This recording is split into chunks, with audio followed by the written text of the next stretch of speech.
Hi hello నమస్తే. నేను Krishnanjaneyulu. Guntur MP seat విషయంలో వైఎస్ఆర్ కాంగ్రెస్ పార్టీ అధినేత ముఖ్యమంత్రి వైఎస్ జగన్మోహన్ రెడ్డి ఒక కీలకమైనటువంటి ప్రయోగం చేయబోతున్నారు. గుంటూరు ఎంపీ స్థానాన్ని ముస్లిం మహిళకు కేటాయించేటువంటి ఆలోచనల్లో జగన్మోహన్ రెడ్డి ఉన్నట్లుగా సమాచారం. గుంటూరు ఎంపీ పరిధిలో 7 అసెంబ్లీ నియోజకవర్గాల్లో కూడా ముస్లింల ఓట్లు అధికంగా ఉన్నాయి. ఈ ముస్లిం ఓట్లు గెలుపు ఓటములను ప్రభావితం చూపేటువంటి అంశం కూడా ఉంది. ఈ 7 అసెంబ్లీ నియోజకవర్గాల్లో ఈ పార్లమెంటు పరిధిలో మొత్తము సుమారుగా 17 లక్షల ఓట్లలో 2,30,000 ఓట్లు ముస్లిం మైనారిటీ. ఈ నేపథ్యంలో ముస్లిం మైనారిటీ మహిళకి ఎంపీ సీట్ ఇస్తే ప్రయోగాత్మకంగా ఎమ్మెల్యేలకు సంబంధించినటువంటి విషయంలో ఉపయోగమవుతుంది. అదేవిధంగా గుంటూరు పార్లమెంటు విషయంలో కూడా సరైన అభ్యర్థి దొరకటం లేదనేటువంటి ఒక సమస్య కూడా వైఎస్ఆర్ కాంగ్రెస్ పార్టీకి ఉంది. వాస్తవంగా గుంటూరు ఎంపీ సీటుకు సంబంధించి ఇప్పటి వరకు 4 అభ్యర్థిత్వాన్ని మార్చుకుంటూ వచ్చారు జగన్మోహన్ రెడ్డి. వాస్తవంగా 2019 ఎన్నికల్లో మోదుగుల వేణుగోపాల్ రెడ్డి ఎంపీగా పోటీ చేసి ఓడిపోయారు. వైఎస్ఆర్ కాంగ్రెస్ పార్టీ తరఫున గల్లా జయదేవ్ గెలిచారు. ఇప్పుడు మోదుగుల వేణుగోపాల్ రెడ్డి అయితే సాధ్యం కాదులేనటువంటి దాని మీద కాపు సామాజిక వర్గానికి సంబంధించినటువంటి వాళ్ళకి గుంటూరులో సీట్ ఇస్తే గుంటూరు కృష్ణా జిల్లాల్లో ప్రధానంగా ఈ కాపు కమ్మ సంబంధించినటువంటి వాళ్ళ ప్రభావం అధికంగా ఉండేటువంటి అవకాశం ఉంటుంది. కాబట్టి అమరావతి ప్రభావం కూడా ప్రతిపక్ష పార్టీలకు ఉపయోగపడేటువంటి అవకాశం ఉంటుంది. కాబట్టి ఈ 2 సామాజిక వర్గాల మీద ప్రధానంగా దృష్టి సారించారు జగన్మోహన్ రెడ్డి. విజయవాడ ఎంపీగా కేసినేని నానిని తెలుగుదేశం పార్టీ నుంచి తీసుకున్నాడు. గుంటూరు ఎంపీగా కాపు సామాజిక వర్గంకి ఇవ్వాలని బలమైనటువంటి కృతనిశ్చయంతో ఉన్నారు జగన్మోహన్ రెడ్డి. అందుకోసమనే యువ క్రికెటర్ అంబటి రాయుడిని వైఎస్ఆర్ కాంగ్రెస్ పార్టీ తరఫున గుంటూరు ఎంపీగా పోటీ చేయించాలని ఒక 6 నెలల పాటు గుంటూరు పార్లమెంట్ పరిధిలో వైఎస్ఆర్ కాంగ్రెస్ పార్టీ తరఫున ఆయన తిరిగిన తర్వాత చివరికి వైఎస్ఆర్ కాంగ్రెస్ పార్టీలో మొన్న డిసెంబర్లో చేరాడు. ఆ తర్వాత వైఎస్ఆర్ కాంగ్రెస్ పార్టీ నుంచి మరి ఆయన ఒక వారం 10 రోజుల్లోనే రాజీనామా చేసి వెళ్ళిపోయినటువంటి పరిస్థితి. దానికి కారణాలు ఏంటి అనేటువంటి విషయాన్ని పక్కన పెడితే ఆ తర్వాత ఏమనుకున్నారు, వైఎస్ఆర్ కాంగ్రెస్ పార్టీ నరసరావుపేట ఎంపీగా ఉన్నటువంటి లావు కృష్ణదేవరాయలు గుంటూరు నుంచి పోటీ చేయించాలనుకున్నారు. ఆయన కమ్మ సామాజిక వర్గం, ఇక్కడ నుంచి పోటీ చేస్తే బాగుంటుంది. గల్లా జయదేవ్ సామాజిక వర్గం సంబంధించినటువంటి గల్లా జయదేవ్ వెళ్ళిపోయాడు తెలుగుదేశం పార్టీ నుంచి.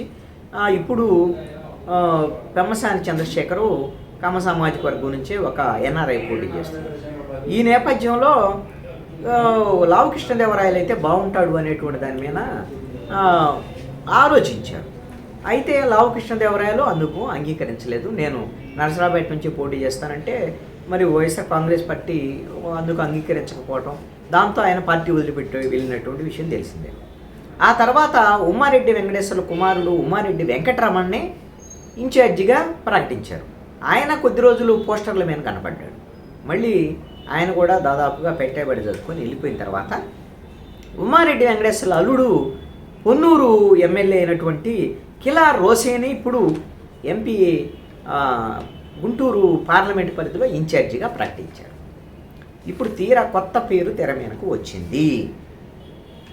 వైఎస్ఆర్ కాంగ్రెస్ పార్టీ ఎంపీగా ముస్లిం మహిళ జహారా బేగం ఈవెంట్ని పోటీలోకి దించాలనేటువంటి ఆలోచనలో జగన్మోహన్ రెడ్డి ఉన్నట్టుగా సమాచారం. ఈవిడ సామాజిక కార్యకర్త, క్రీడాకారిణి, బాగా ఉన్నత చదువులు చదువుకున్నటువంటి మహిళ కూడా, రాజకీయంగా కూడా కొంత యాక్టివ్గా ఉన్నారు. 2019 ఎన్నికల్లో వైఎస్ఆర్ కాంగ్రెస్ పార్టీ తరఫున విజయవాడ ఎంపీ సీటుని ఈవిడ ఆశించారు. ఈవిడ వాస్తవంగా గుంటూరు జిల్లా తెనాలి ప్రాంతానికి సంబంధించినటువంటి ఆవిడ.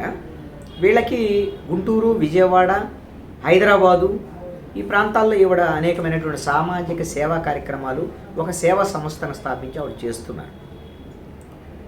నాకున్నటువంటి సమాచారం మేరకు అయితే కరెక్ట్ కాదో నాకు తెలియదు.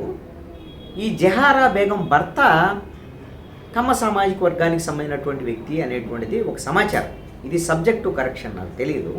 ఒకవేళ మరి రాంగ్ అయితే తెలియదు, ఎవరన్నా తెలిసిన వాళ్ళు ఉంటే కామెంట్ చేయొచ్చు. దీన్ని ఆ విధమైనటువంటి సామాజిక సమీకరణ రీత్యా ఆ పాయింట్ చెప్పాల్సి వచ్చింది. ఒకవేళ కమ్మ ముస్లిం కాంబినేషన్ అనుకోండి, ఇది కమ్మ సామాజిక వర్గం వాళ్ళు అత్యధికంగా తెలుగుదేశం పార్టీ వైపు ఉండేటువంటి అవకాశం ఉంటుంది. కాబట్టి తెలుగుదేశం పార్టీ గుంటూరు ఎంపీగా పెమ్మసాని చంద్రశేఖర్ పోటీ చేస్తున్నారు. కాబట్టి ఈ విధమైనటువంటి ఒకవేళ కమ్మ సామాజిక వర్గంలోని జహారా బేగం ఆ కుటుంబానికి సంబంధించిన కోడలు అనుకోండి, కొంచెం కలిసి వచ్చేటువంటి అంశం కదా. కాబట్టి జహారా బేగంకి గుంటూరు ఎంపీ సీట్ ఇస్తే బాగుంటుంది అనేటువంటి ఆలోచనలో ఉండేటువంటి సమాచారం. ఈ గుంటూరు పార్లమెంటు పరిధిలో ఉన్నటువంటి అసెంబ్లీ నియోజకవర్గాల్లో ముస్లిం ఓట్లు కనుక చూస్తే ఇవి ఎంత ప్రభావితం. అన్ని నియోజకవర్గాల్లో 20,000 పైనే ఉన్నారు. కొన్ని నియోజకవర్గాలు 70,000 కూడా ఉన్నటువంటి పరిస్థితి ఉంది. ఇప్పుడు గుంటూరు ఈస్టు తూర్పు నియోజకవర్గంలో 70,000 ఓటర్లు ఉన్నారు. అక్కడ ముస్లిం మహిళే వైఎస్ఆర్ కాంగ్రెస్ పార్టీ తరఫున పోటీ చేస్తున్నారు, ముస్తఫా వాళ్ళ కూతురు. ఇప్పుడు తెలుగుదేశం పార్టీ కూడా నజీర్ని ప్రకటించింది, ముస్లిం అభ్యర్థినే ప్రకటించింది. అక్కడ 70,000 ఓట్లు ఉన్నాయి. అదేవిధంగా గుంటూరు వెస్ట్లో కూడా 30,000 ఓట్లు ముస్లింలకు సంబంధించిన మైనార్టీలకు సంబంధించి. తెనాలిలో 25,000 ఓట్లు ఉన్నాయి. తాటికొండ నియోజకవర్గంలో 23,000 ఓట్లు ఉన్నాయి. మంగళగిరిలో 25,000 ఓట్లు ఉన్నాయి. పొన్నూరులో 26,000 ఓట్లు ఉన్నాయి. పత్తిపాడులో 21,000 ఓట్లు ఉన్నాయి. ఈ విధంగా 2,30,000 ఓట్ల వరకు ముస్లిం మైనారిటీలు ఉన్నాయి. కాబట్టి 7 నియోజకవర్గాల్లో ప్రభావితం ఉండేటువంటి అంశంగా ఉంటుంది. అదేవిధంగా ఒక ముస్లిం మహిళకి ఎంపీ టికెట్ ఇచ్చారనేటువంటి ప్రభావం రాష్ట్ర వ్యాప్తంగా కూడా వైఎస్ఆర్ కాంగ్రెస్ పార్టీకి ఉపయోగపడేటువంటి అంశంగా ఉండొచ్చు అనేటువంటిది జగన్మోహన్ రెడ్డి ఆలోచనగా చెప్తున్నారు. రేపు 16వ తారీఖున మరి పూర్తి స్థాయి లిస్ట్ అనౌన్స్ చేయబోతున్నారు జగన్మోహన్ రెడ్డి ఇడుపులపైలు అంటున్నారు. కాబట్టి మరి జహారా బేగంకి 2019లో ఆవిడ ఎంపీ సీట్ ఆశించారు విజయవాడ. ఇప్పుడు గుంటూరు ఎంపీ బరిలో ఉన్నటువంటి పరిస్థితిలో మరి ఆవిడకి సీటు దక్కుతుందా లేదా అనేటువంటిది చూడాల్సినటువంటి